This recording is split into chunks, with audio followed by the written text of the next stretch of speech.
Well, hello, everybody, and welcome to another Southern California housing market update. My name is Stephen Meade with Domicile Real Estate. We kind of got our December winter close on here. It's going to be a rainy day, I think, in Southern California. This is our last full housing market update of 2023. It's a little bit of time to reflect on the year and to really kind of take stock of where are we at. And we've kind of got some interesting news for you. As per a lot of our predictions the last couple of weeks, we are starting to see the results of these dramatically lowered interest rates. We're starting to actually see those affecting the market and kind of coming through in the numbers. So let's go ahead and get started. Where are we at the end of 2023? And then at the end here, we'll talk a little bit about where we think we are going. Let's go ahead and get started. As always, if you are looking to buy or sell real estate here in Southern California, namely Los Angeles and Orange counties, we would love to lend you our expertise. So let's go ahead and get started. So first thing here is kind of looking at our active listings, right? And where are we at in the market? Not only where are we at versus earlier this year, but where are we at versus last year? And so let me get our pointer here. As you can see, inventory is falling. That's not really that unusual for this time of year. But what I think is noteworthy is versus 2022, we are down. And this has kind of been the same story all year. I think 2022 was actually a pretty good year for buyers in terms of having selection. I think we actually may have mentioned that several times. And we're really seeing those numbers kind of take a nosedive. But there's another reason for this kind of happening. And kind of some good and bad news. So we're going to talk about that in the next couple slides. First, some good news, right? Historically, what happens towards the end of the year? Number of new listings hitting the market absolutely takes a dive. And while this year we are seeing that number reduced, there's something interesting happening. We are already seeing a little bit of a hockey stick. And I'm going to talk about what I think is actually going on there. So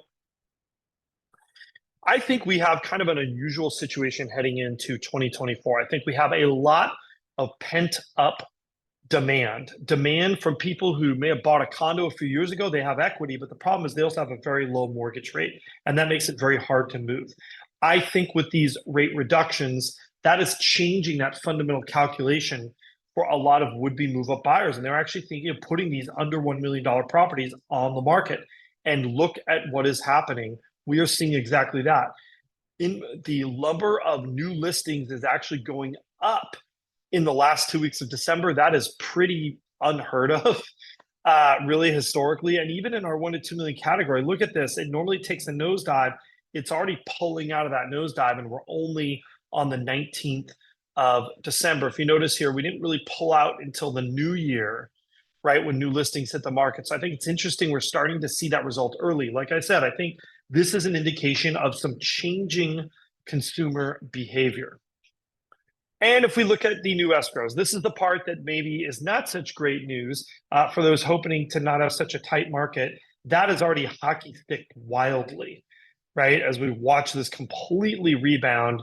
And normally, look at the direction of this chart normally towards the end of the year. It's normally heading straight down to hitting a bottom around the new year. And we have already hockey sticked this new escrows. And I think what's happening is there are a lot of buyers who are sitting on the sidelines and they are saying, hey, the rates are suddenly favorable. We've got to do something, right? We've got to absolutely do something and make a change. So I think that's what we're seeing in these numbers.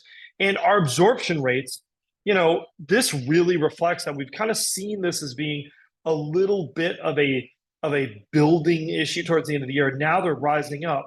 That's not that unusual towards the end of the year because buyers tend to still buy, and sellers, especially that week between Christmas and New Year's, they tend to not put their homes on the market.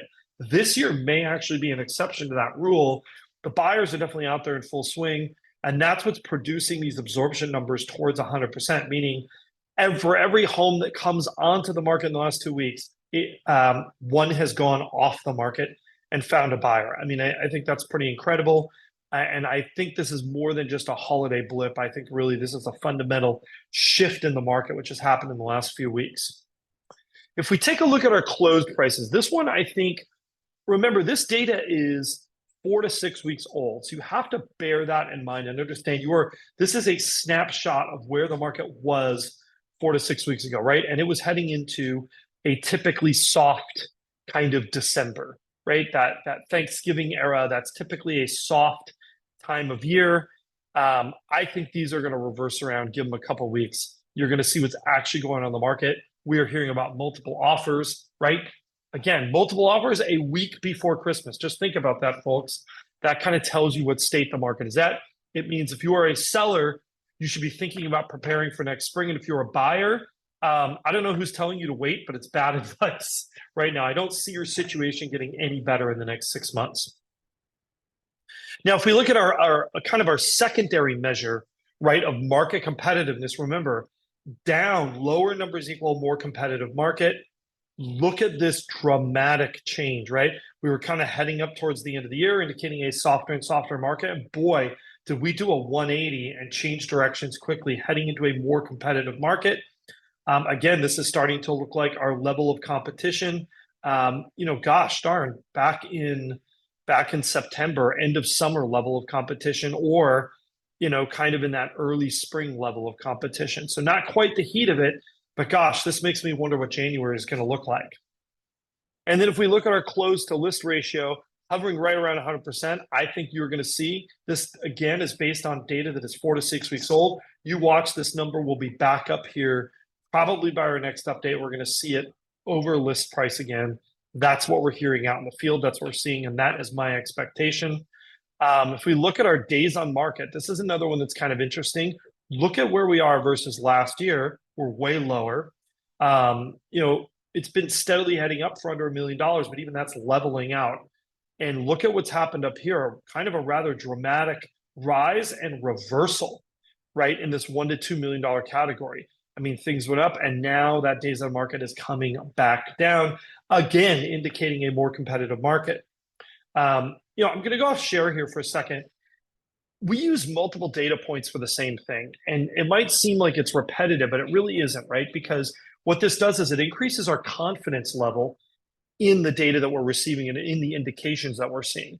So if we've got 3 sort of arrows, right, that indicate is the market getting more competitive or less competitive, and they're all pointing in the more competitive direction, well, there's a pretty good chance the market is getting more competitive, right? We're not imagining things. It's the reality. That's what's happening.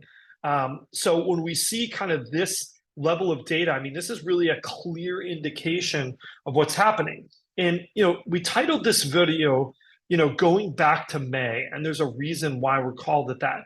Because look at where we are in our 3-way chart here. Again, as we expected, rents rebounded quite a bit here as we figured, but the real story here is that payment index number. Look at how these are heading close together again. And this is really what we watch when this rent on a median family home and the payment index get very way out of whack. That is kind of an unstable market. It's a market where we start to be concerned that something's going to have to give. It can't survive forever like that. As we see these coming close back together, again, a lot of it fueled by this payment index coming down due to interest rates.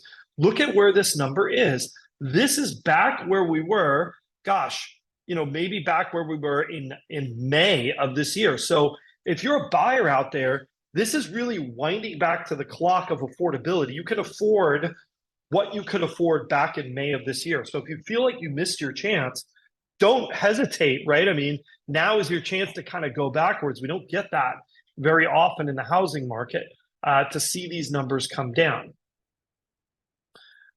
Finally, we have our prevailing mortgage rates. They are actually a little bit lower than this, I think, in my opinion. I mean, we're seeing stuff really in the mid to low 6s. And if you're a jumbo rate, if you're willing to take an arm, we are seeing stuff dipping into the 5s. So that's right. Rates in the 5s are still, in fact, possible. So what does this portend for 2024, right? If this is what we're seeing in December this year, and, if I'm a seller, I think you actually have a pretty bright future as a seller in the next 6 months. I think it looks like if these rates hold out, we're going to have a very strong spring. I think demand will outpace supply. Obviously, if you're a seller, that's what you want to hear. Now, unfortunately, if you're a seller who is also going to be a buyer, right, because you're moving up, you're moving down, you're changing what your needs are, you're going to get a great price for your house and have people fighting over it, and you're going to struggle to get offers accepted, right? So it kind of works both ways. If you're a buyer, out there, if you don't have anything to sell and you're just a buyer and you've been sitting on the sidelines, I don't really see a lot of upside on waiting. I think the upside is rates continue to go down further, right? That's great news. You can afford more. I think prices are going to start offsetting that. I don't think your net situation is going to improve. Whereas if you do something like buy right now and rates do continue to go downward, you will be able to take advantage of that lower interest rate, but you'll have the loan balance of today's prices, not the loan balance of April 2024 prices, right? Which my guess is will be higher than they are at today. That's typical of the spring. Number one, December, January are usually the best times from a price perspective all year long, but also just because I think we're entering into that era when there will be a lot more buyers than there are sellers in the marketplace, especially if these rates continue to go down or even if they stay where they are at today, right now. Anyhow, that's all I've got for you. Obviously, our next update will be a first-time home buyer only market update, and that will be after Christmas. So Merry Christmas, Happy Holidays, everybody. If we don't hear from you, obviously we are never too busy for your real estate questions. So we are here working. It's turning out this is actually going to be a busier time of year for us. Stay safe, everyone. Stay dry if you're here in Southern California, and we'll see you again real soon.